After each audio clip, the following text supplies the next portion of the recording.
ஆதவன் தொலைக்காட்சி நேயர்களுக்கு இனிமையான வணக்கம்.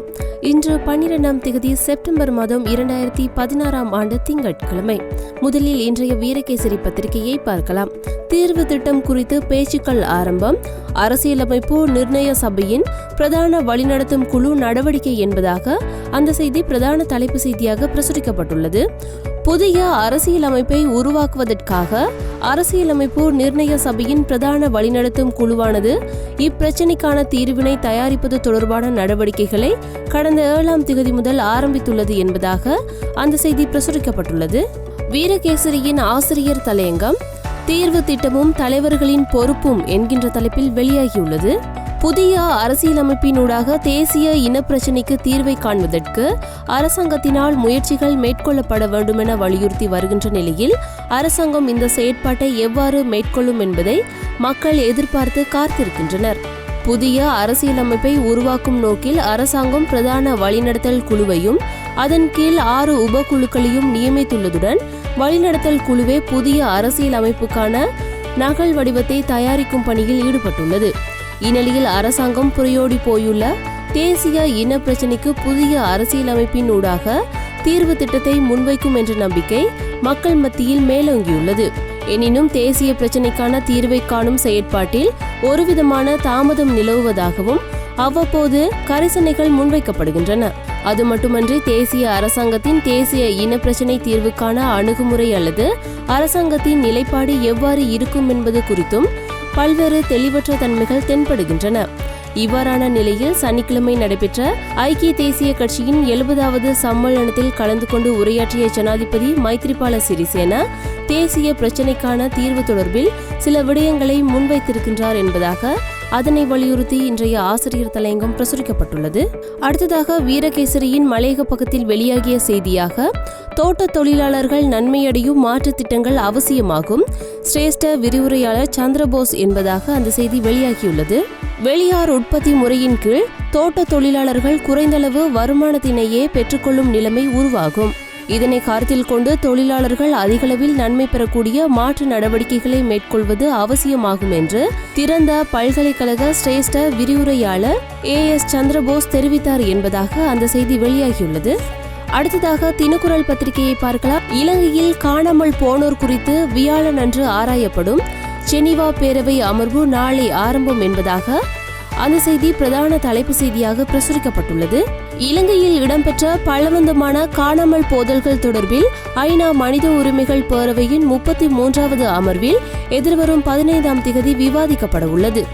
ஐநா மனித உரிமைகள் பேரவையின் 33வது அமர்வு நாளை செவ்வாய்க்கிழமை ஜெனீவாவில் ஆரம்பமாக உள்ளது. இந்த அமர்வில் பலவந்தமான அல்லது தன்னிச்சையான காணாமல் போதல்கள் பற்றிய ஐநா செயற்குழுவின் அறிக்கை எதிர்வரும் 15ஆம் தேதி பரிசீலனைக்கு எடுத்துக்கொள்ளப்பட உள்ளதாக மேற்படி அமர்வின் நிகழ்ச்சி நிரலில் தெரிவிக்கப்பட்டுள்ளது. பலவந்தமான அல்லது தன்னிச்சையான காணாமல் போதல்கள் பற்றிய ஐநா செயற்குழுவின் இலங்கை கள விஜயம் தொடர்பான அறிக்கையும் மனித உரிமைகள் பேரவைக்கு அன்றைய தினத்தில் சமர்ப்பிக்கப்பட உள்ளது என்பதாக அந்த செய்தி பிரசுரிக்கப்பட்டுள்ளது. தினக்குரலின் ஆசிரியர் தலையங்கம் போதை வஸ்து பாவனை தீவிர போராட்டம் அவசியம் என்கின்ற தலைப்பில் வெளியாகியுள்ளது. போதைப் பொருளிலிருந்து விடுதலையான நாடு என்ற தொனிப்பொருளில் கடந்த வெள்ளிக்கிழமை யாழ்ப்பாணத்தில் இடம்பெற்ற நிகழ்வு காலத்தின் அவசிய தேவையாக தோன்றுகின்றது. நாட்டில் குறிப்பாக வடக்கில் யுத்தம் முடிவுக்கு கொண்டுவரப்பட்டு 7 ஆண்டுகளில் மது போதைப் பொருள் பாவனை மோசமாக அதிகரித்துள்ளமையும் இதனால் இடம்பெற்று வரும் சமூக விரோத குற்ற செயல்களும் வன்முறைகளும் மக்களுக்கு பெரும் பாதிப்பை ஏற்படுத்தி வருகின்றன. வடக்கில் போரினால் ஏற்பட்ட பாதிப்பிலும் பார்க்க அதிகளவு பாதிப்பை ஏற்படுத்தும் காரணியாக போதைப் பொருள் காணப்படுவதாகவும் இதனை முழுமையாக இல்லாதொழிக்க ஒன்றிணையுமாறும் நாட்டின் தலைவரான ஜனாதிபதி மைத்ரிபால சிறிசேன யாழ் நிகழ்வில் கலந்து கொண்டு உரையாற்றும் போது அழைப்பு விடுத்திருக்கின்றார். நாட்டிலுள்ள சகல சிறைச்சாலைகளிலும் 18,771 பேர் சிறை வைக்கப்பட்டிருப்பதாகவும் கடந்த வருடம் சிறைச்சாலைகள் திணைக்கள புள்ளி விபரங்கள் வெளிப்படுத்தியுள்ளன. இவர்களில் அரைவாசிக்கும் மேற்பட்ட தொகையினர் போதைப்பொருள் துஷ்பிரயோகத்தில் ஈடுபட்டவர்களாவர். அத்துடன் திரும்ப திரும்ப இந்த குற்றத்தில் ஈடுபட்டவர்களே இதில் அதிக எண்ணிக்கையானவர்கள் என்பதும் சுட்டிக்காட்டப்படுகிறது என்பதாக அதனை வலியுறுத்தி இன்றைய ஆசிரியர் தலையங்கம் பிரசுரிக்கப்பட்டுள்ளது. அடுத்ததாக சுடரொளி பத்திரிகையை பார்க்கலாம். படுகொலைகள் தலைவிரிப்பு 2015 1/1 முதல் 2016 8/1 வரை 777 படுகொலைகள் என்பதாக அந்த செய்தி பிரதான தலைப்பு செய்தியாக பிரசுரிக்கப்பட்டுள்ளது. நாட்டில் கொலை, கொள்ளை, கற்பழிப்பு என சமூக விரோத செயற்பாடுகள் தலைவிரித்தாடி வருகின்றன. இதை உறுதிப்படுத்தும் வகையில் கடந்துள்ள 20 மாதங்களில் மாத்திரம் 777 படுகொலை சம்பவங்கள் இடம்பெற்றுள்ளன. அதிலும் குறிப்பாக வடக்கு கிழக்கு மாகாணங்களில் 96 பேர் கொலை செய்யப்பட்டுள்ளனர் என்று சட்டம் ஒழுங்கு அமைச்சின் தகவல்கள் தெரிவிக்கின்றன. குற்ற செயல்களை தடுப்பதற்கு, கட்டுப்படுத்துவதற்கு போலீசார் பல்வேறு நடவடிக்கைகளை முன்னெடுத்தாலும் அவை பயனளிப்பதாக தெரியவில்லை. ஏதோ ஒரு அடிப்படையில் குற்ற செயல்கள் நாளாந்தம் தலை தூக்கி கொண்டுதான் இருக்கின்றன. கிழக்கு மாகாணத்தில் கடந்துள்ள 72 மணித்தியாலத்திற்குள் 3 படுகொலை செய்யப்பட்டுள்ளனர். நாட்டின் அபிவிருத்தி என்பது வெறுமனே பொருளாதார வளர்ச்சியும் கட்டட நிர்மாணமும் மாத்திரமல்ல.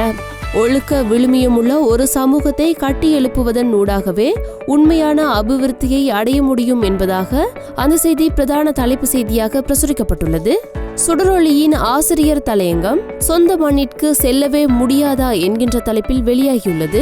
உள்நாட்டு யுத்தம் தீவிரமாக இடம்பெற்ற காலப்பகுதிகளில் வலிவடக்கில் கைப்பற்றிய நிலத்தில் 1000 ஏக்கரை தொடர்ந்தும் தனது கட்டுப்பாட்டில் வைத்திருப்பதற்கு இராணுவ முயற்சிகளை மேற்கொண்டுள்ளதாக வெளியாகியுள்ள செய்திகள் தமது பகுதிக்குள் திரும்புவது குறித்த கனவுகளுடன் உள்ள மக்களுக்கு இடியாக விழுந்துள்ளது. மயிலிட்டி, தையிட்டி பகுதிகளை சேர்ந்த மக்களின் கனவுகளை பறிப்பதாகவே இந்த தகவல் அமைந்துள்ளது. இந்த பகுதிகளையே தனது கட்டுப்பாட்டின் கீழ் வைத்திருப்பதற்கு இராணுவம் முயல்கிறது என்பது வெளிப்படை. இராணுவத்தின் முக்கிய பாதுகாப்பு நிலைகள் அமைந்துள்ளதால் இந்த பகுதியை விட்டுக் கொடுக்க முடியாது என்பது படைத்தரப்பினரின் வாதம்.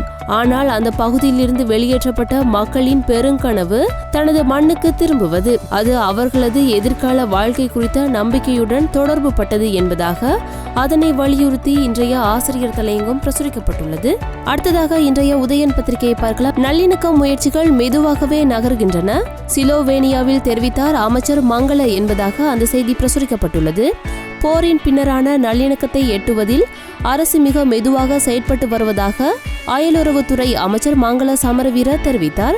சிலோவேனியாவில் நடைபெற்ற கருத்தரங்கில் கலந்து கொண்டு உரையாற்றுகையிலேயே அவர் மேற்கண்டவாறு தெரிவித்தார் என்பதாக அந்த செய்தி பிரதான தலைப்பு செய்தியாக பிரசுரிக்கப்பட்டுள்ளது. அடுத்ததாக வலம்புரி பத்திரிகையை பார்க்கலாம். முறையான பொறுப்பு குரல் இலங்கை அரசிடம் இல்லை, சர்வதேச மன்னிப்பு சபை சாடல் என்பதாக அந்த செய்தி பிரதான தலைப்பு செய்தியாக பிரசுரிக்கப்பட்டுள்ளது.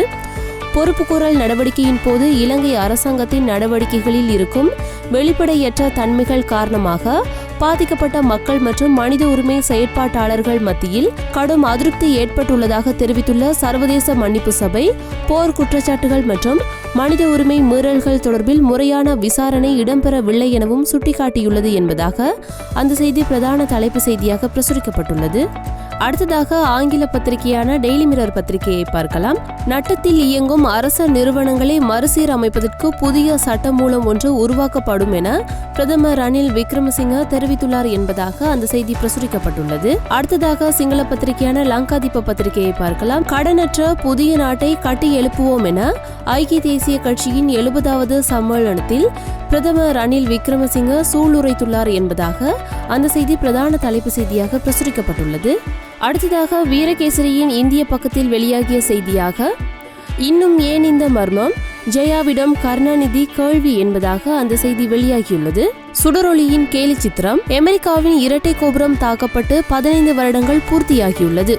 இந்நிலையில் ஐக்கிய தேசிய கட்சி மற்றும் ஸ்ரீலங்கா சுதந்திர கட்சியின் கோபுரங்கள் உயர்ந்து காணப்படுகின்ற நிலையில் அதனை தகர்த்துவதற்கு மஹிந்த முயற்சிப்பதாக அதனை சித்தரிக்கும் வகையில் இன்றைய கேலி சித்திரம் பிரசுரிக்கப்பட்டுள்ளது. தினக்குரலின் கேலி சித்திரம். எதிர்வரும் உள்ளூராட்சி தேர்தலில் ஸ்ரீலங்கா சுதந்திர கட்சி கைசின்னத்தில் போட்டியிடும் என்பதாக அக்கட்சியின் தலைவர் மைத்திரிபால சிறிசேன அறிவித்துள்ள நிலையில் ஸ்ரீலங்கா சுதந்திர கட்சியிலிருந்து மஹிந்தவுக்கு ஆதரவு தெரிவித்து அக்கட்சியிலிருந்து பிரிந்து சென்ற உறுப்பினர்களை மீண்டும் ஸ்ரீலங்கா சுதந்திர கட்சியில் இணைந்து கொள்ளுமாறு மைத்திரிபால சிறிசேன மலர் கொடுத்து அழைப்பு விடுக்கின்றார். மறுபக்கத்தில் பொது எதிரணியினரும் ஜனாதிபதி மைத்திரிபால சிறிசேனவுடன் இணைந்து கொள்வதற்கு தயாராகி வருகின்ற நிலையில் என்ன நடக்கப் போகின்றது என மஹிந்த விழிப்புதுங்கி நிற்பதனை சித்தரிக்கும் வகையில் இன்றைய கேலி சித்திரம் பிரசுரிக்கப்பட்டுள்ளது. இன்று கொழும்பிலிருந்து வெளியான நாளேடுகளினதும் பிராந்தியத்திலிருந்து வெளியான நாளேடுகளினதும் செய்திகளை பார்த்திருந்தோம்.